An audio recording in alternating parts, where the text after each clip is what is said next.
Dito pa rin ako sa ano, mga mamsay, Kuya Po. Rice land naman tayo. Pure rice land. May isang fish pan dyan. So medyo masukal tayo ngayon. Ito. 3 hectare, 2.5 hectares. Titled property. Malinis po yung papers nito. Along irrigation. Yan. Sa may puno na yan. Nakatabi po ng irrigation. Ito yung property. May samilina pa ganyan. Po, pag ganun, tapos pag ganyan, diretso dyan.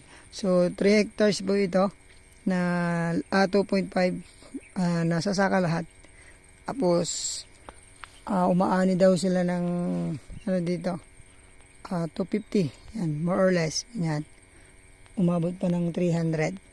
So, yung property sa mga naghahanap po ng rice land dito sa bayan po ng Kuya Po, baka magustuhan nyo po ito. Magandang investment to. Tapos, pwede pa kayong kumuha dito ng taga-tanim. Ayan, may kapitbahay tayo dyan. Oh. Pwedeng sila pong mag-caretaker kapag gusto nyo pong rice land lang. May mga puno ng mga acacia, melina, kawayan. Ayan, tapos ito. So, yung property na to mga ma'am sir, pangalan po ng seller natin. Tapos, second lot siya. Pero, kausap ko yung may-ari nito, magbibigay siya ng, pwede siyang magbenta. So, magbenta. So, yun. Siguro yung seller natin bibili ng right of way niya. So, pag-usapan na lang natin, pero yung may-ari nito, magbibigay ng right of way dito o doon. Pero, the same time, ito munang binibigay niyang right of way. So, from Cemented Road, mga 50 meters lamang po ito.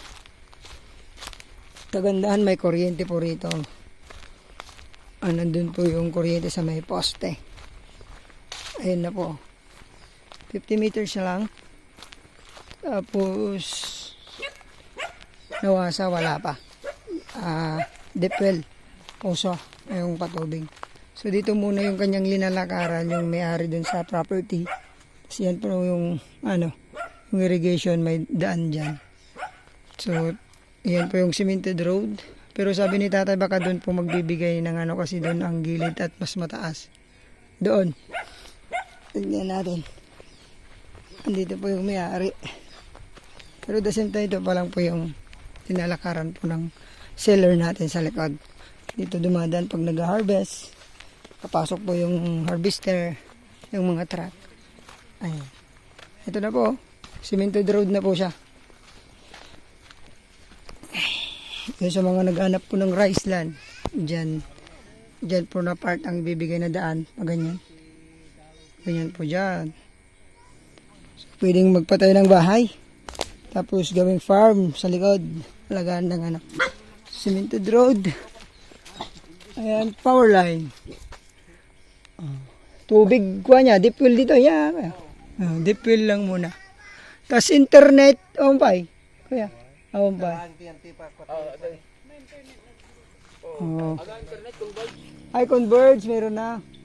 Saan daw pong internet dito. Okay. So, meron na rin. Ayan. 2.5 hectares. Ayan. Asking price, 3 million. Sagot niya ang capital gain tax. So, ito, pwede, daan pa ba to? Lumiko, ganun, o pa ganun? Ay, oh. So, yun. Ayun, pwede naman daw talagang pag-usapan yung so, yung daan. Pero mas maganda, baka yung tangad balay. Mataas. Doon na po.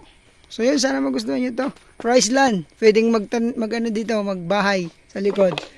So, malayo pa sa pollution to. Gandang mag-improve ng dito, ng farming. Kaya po, salamat po. God bless po sa ating lahat. Thank you.